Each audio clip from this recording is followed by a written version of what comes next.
there's three things. You have Donovan showing out like he did. You had the Tristan issue, and then Max didn't come back. Can you take us through a little bit on each topic? Yeah, I mean, I think Donovan came out, ready for the moment. We talked about beforehand how special this game was to be a part of, what it means for the NBA to select you to come over here and represent, the league and the game of basketball on a worldwide stage.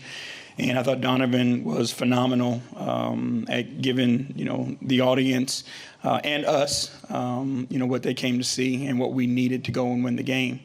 He was aggressive early and set the tone for everybody. He lifted his teammates up. So I thought he was phenomenal to start with. Max, has been bothered by some knee stuff. So we've been trying to monitor it and do what's right by him. But just tonight, we thought it was best to just, save him from himself a little bit. Obviously he wants to play every minute. So we just thought it was the right thing to do to protect him, get him some treatment and see how he feels for Chicago on Monday. And then the Tristan thing is competition. It was guys who, they were trying to raise the level of the game. So they were junking it up a little bit. They were trying to find their competition. So, you start trash talking, those types of things. But it's basketball. It's a part of the game, but the competition is the fun part of the game. You obviously hope it doesn't get carried away. But you love to see guys competing, and you see how much it means to these guys. And I think that's the takeaway from both sides. Both teams went out there, wanted to win, wanted to compete their tails off, and sometimes those things happen. But I thought the referees did a good job of getting it under control quickly and moving on. Next question is second row to the right. How important was Jarrett Allen's presence down low as a sort of counter to when Brooklyn started switching? Because it seemed like he just gave Brooklyn's smalls a ton of problems on the glass, ceiling, whatever it was. Yeah, I think that's where you have to find your advantages. And, if teams want to play small, or if they want to switch, and put a small guy on Jarrett, there's so many different ways that he can beat you. Obviously he's elite in the pocket. There was opportunities. I think we could have found him a few times. He got fouled on some of the seals.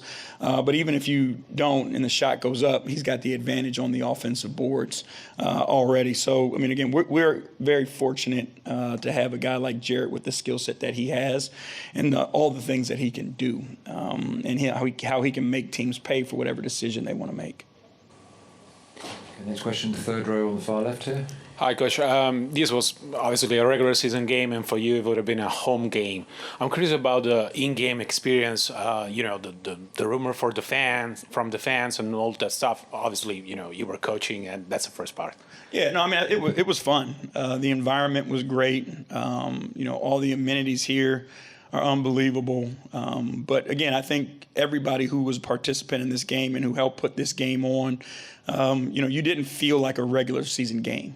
It had, a little bit more significance to it. I thought the fans were awesome, very knowledgeable of the game, understanding, what was going on, not just yelling and screaming for no reason, like understanding. And, it was interesting to see them pick a side. And for wherever their allegiances were, they were rooting for their team. But again, it was about the competition. The environment was great. I think, this is something that you're going to see much more of. And it was awesome to be embraced, by the city and all the people that came. Okay, staying on the left, fourth row. Hi, Coach. Sami Sadiq from French Media L'Equipe. We talked all week about the challenge of playing after Sunday on a different continent with jet lag and all stuff. Do you think it was maybe the reason why the game was a bit slow during the three first quarter?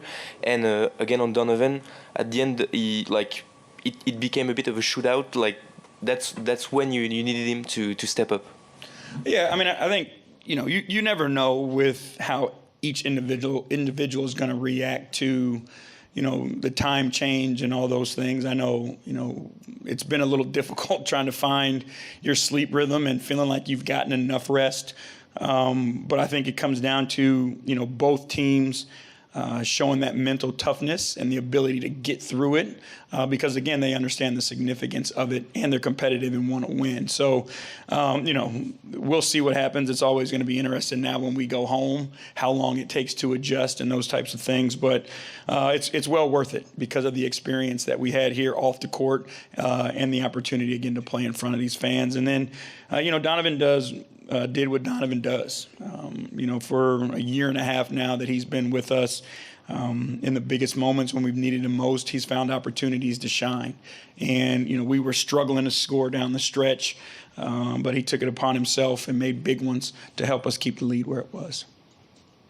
Okay, right-hand side, fourth row. Hey, Coach. Just a quick question. You play the Bulls on Tuesday. You're off until then. Any update on Darius Garland? Maybe will he be able to practice before then and possibly join the team? No, he's going to be out for a few more games. Okay, we've got time for final question. Gentlemen, sort of sixth row there on the left, Go for it. Bayram Knaisi, Court Report, Tunisia. Coach, today Donovan Mitchell has played 41 minutes.